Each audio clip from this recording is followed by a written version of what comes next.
Welcome to The Explainer. Today, we're looking at a blueprint for global transformation. We're unpacking a geopolitical hypothetical that experts have debated for literally years. It's a scenario that, if it actually happened, would rewrite the rules of modern history in a single blinding instant. So let's explore the anatomy of an international crisis that goes from 0 to 100 in seconds. So what if the world woke up tomorrow and Iran had just tested its first nuclear weapon? Just imagine that for a second. One sudden event cracks open the entire global order. It forces every leader on Earth to confront an immediate, terrifying dilemma. Is this the beginning of a new era of stable deterrence, or are we on the absolute edge of disaster? This wouldn't just be another intelligence warning or another military drill or even another round of slow-motion diplomatic collapse. No, it would fundamentally alter the balance of power overnight. Every security guarantee, every trade route, every alliance in the region, boom, stress tested all at once. This is the exact moment the future bends. Now, if this test actually happened, the initial reaction wouldn't just be military. It would be deeply, fundamentally psychological. In those first few critical minutes, governments would be scrambling in a total information vacuum. You'd have intelligence agencies racing to verify the event. They'd be hunting for highly specific seismic signatures, deploying those atmospheric sniffing planes to detect radiation, and basically scouring intercepted communications to figure out, was this a true nuclear test, a failed detonation, or just a really highly coordinated deception operation? But here's the thing. Even before those technical facts are confirmed, fear spreads vastly faster than the truth. The facts arrive in pieces, but the panic, that arrives all at once. Section 1. The epicenter. The first 24 hours. Picture the escalating chaos inside a global crisis room. Within minutes, a massive shockwave of unverified rumors hits social media and intelligence dashboards. Give it a few hours, and military analysts are detecting satellite flashes in the desert, while emergency hotlines are connecting furious, panicked capitals across the globe. By the end of day one, market screens are flashing red, and news anchors are struggling to find the right words to explain the absolute gravity of the situation to millions of viewers sitting at home. Look, once a threshold like this is crossed, the message to the world is totally unmistakable. A new nuclear power has forced its way onto the stage, and national survival has to be calculated in a completely different way now. Immediately, you'd have frantic questions hitting the desks of world leaders. How did this happen? And honestly, how long had they been preparing? Was this just some sudden, unexpected scientific breakthrough? Or actually, was it the final step in a long, patient strategy deliberately hidden behind decades of shadow warfare?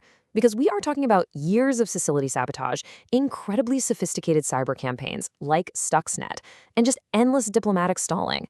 In this moment, every single intelligence assessment gets thrown into the blinding spotlight of failure. Every past warning, every blurry satellite image suddenly looks like a painfully obvious clue in a story that the international community simply refused to finish reading. Section 2. The regional shockwave. And the dominoes fall with terrifying speed. Israel would almost certainly jump right into immediate emergency mode. Historically, under the Begin Doctrine, Israel has maintained this policy of preemptive strikes to prevent adversaries from acquiring weapons of mass destruction. So, an Iranian nuclear breakout? That's one of their most existentially dangerous scenarios. At the exact same time, the Gulf states, particularly Saudi Arabia, would scramble. Not necessarily because they want an immediate war, but because literally no nation in that proximity can afford to be caught defenseless against a nuclear-armed neighbor. And the United States? Well, the U.S. would face a brutal, agonizing menu of choices. Do they rely on strict deterrence and crippling sanctions? Or do they engage in really aggressive military signaling? Every single option is fraught, knowing full well that mishandling any response risks a massive, totally uncontrollable regional escalation. Section 3. Global market tremors.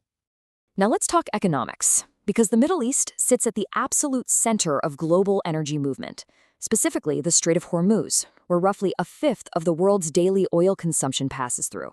One confirmed detonation, and the price of uncertainty ripples violently through the global economy. Oil prices? They'd likely spike instantly as traders price in the threat of a blockade, or worse, a war.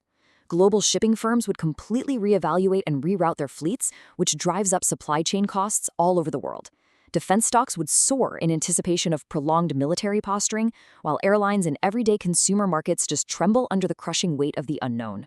Gold, the ultimate safe haven, would absolutely surge. Every major financial center on Earth would essentially be pricing in the exact same variable: immense global instability. Section 4. The diplomatic collapse and proliferation. So the real systemic danger here is the chain reaction. It's like a contagious disease.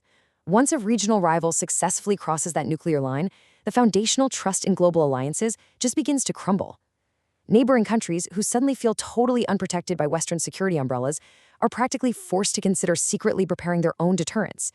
It creates this toxic environment where the entire region arms itself out of sheer paranoia. Meanwhile, over at the United Nations, they'd be convening in frantic emergency sessions. But let's be real, the Security Council would quickly devolve into a predictable, paralyzed stage for outrage and veto politics, with the major powers deadlocked on exactly how to punish the transgression. Nuclear weapons aren't just weapons, right? They're catalysts that multiply fear across borders. Section 5. The deterrence paradox. Would a successful test actually prevent a war or make it far, far more likely? This right here is the core debate. On one side, you have nuclear deterrence. Supporters of this theory argue that a bomb, somewhat ironically, actually stops an enemy from attacking. The theory of mutually assured destruction dictates that the cost of initiating a conflict simply becomes way too high, ultimately forcing a rigid, tense stability upon the entire region.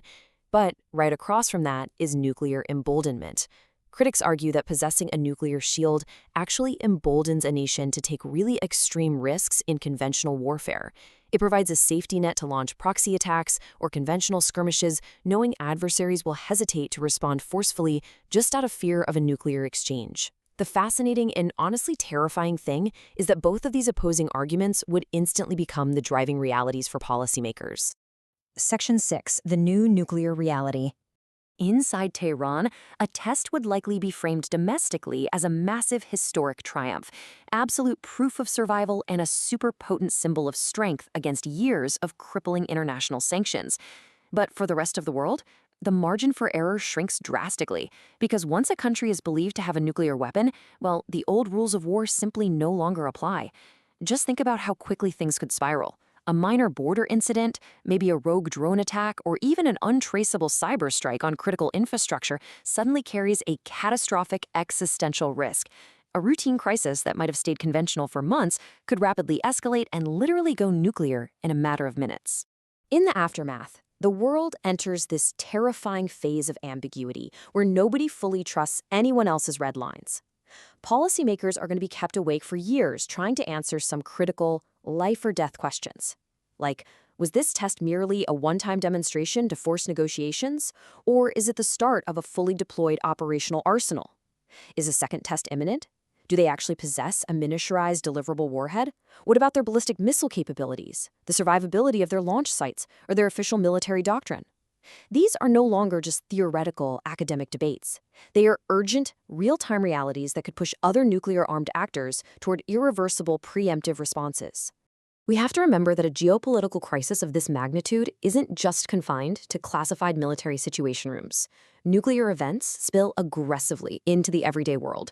In neighboring countries, families would be obsessively refreshing their news feeds, just wondering if their borders, their homes, and their children's lives are safe.